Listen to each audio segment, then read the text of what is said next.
Charlie Kirk is no more. On September 10, 2025, his life was cut short in a tragedy. 11 days later, tens of thousands filled the State Farm Stadium to honor him. First, his wife Erika took the stage with remarkable strength. She forgave the man accused of killing her husband, declaring that her faith was greater than the hate, and she vowed that Charlie's mission would live on forever. Then, former President Donald J. Trump rose to speak. He remembered Charlie as a patriot, a fighter for American youth, and a voice that could not be ignored. Trump promised that Charlie would be awarded the Presidential Medal of Freedom, ensuring his legacy lives forever in hearts of the nation. Though Charlie's gone, his voice and his vision and his impact remains. Let me tell you a story about a kid from Illinois. No famous last name, no political dynasty, just a regular middle-class family. Dad was an architect, mom was a counselor. This kid's name, Charlie Kirk. At 18 years of age, when most of his friends were worried about college application, Charlie was already writing essays about biases in the textbook, already volunteering in campaigns, already thinking, why is it that conservative voices don't have a seat at the college campuses in school and universities? Now pause for a second. Think about what you were doing when you were 18 years of age. Probably partying, busy with the schoolwork. Some kids may be lost, running behind girls, etc., etc.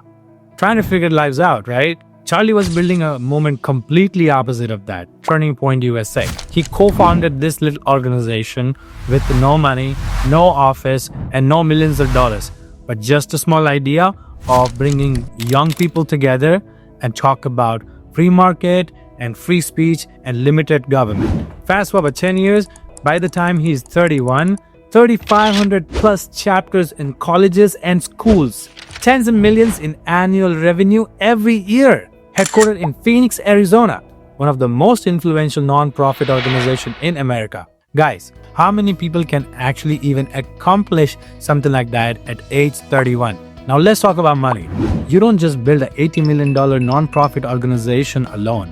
He had early believers, people like Foster Ferris, big conservative foundations, and thousands of small donors who wrote checks just because they believed in one thing. If they win the youth, they'll win the future of America. Charlie became the bridge between the old conservative donors and the young generations. The non-profit angel. And here's what interesting. Turning Point USA is a non-profit organization, which means there is no profit for the shareholders. Donations are tax deductible. Money gets funneled back into the program, events, and building the moment. But let's be real. Supporters said he's finally giving youth conservatives a voice. And guess what? Both sides kept talking about this. Here is what separates Charlie. He didn't play the old game. He didn't just write papers or hold quiet debates. He went where the youth was. Instagram, TikTok, YouTube, conferences with flashing lights, big speakers, and energy. He turned politics into a show that young people actually wanted to be a part of. Love him or hate him, Charlie made a lot of noise. Let me tell you a little bit about his family. In the middle of all of this, in 2021, he gets married to Erika, former Miss Arizona USA. They started a family, a daughter in 2022 and a son in 2024. So here's a guy who's trying to build an empire in politics and building a family at the same time. Now think about this. By 31 years old, the kid who once said he did not belong in the college had built one of the largest youth political organization in America.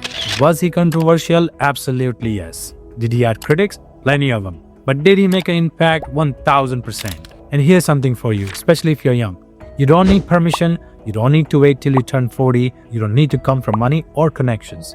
Charlie Kirk showed that if you are bold enough to start, disciplined enough to keep going, and crazy enough to think you can change the culture, by 30, you could have already built something that moves millions.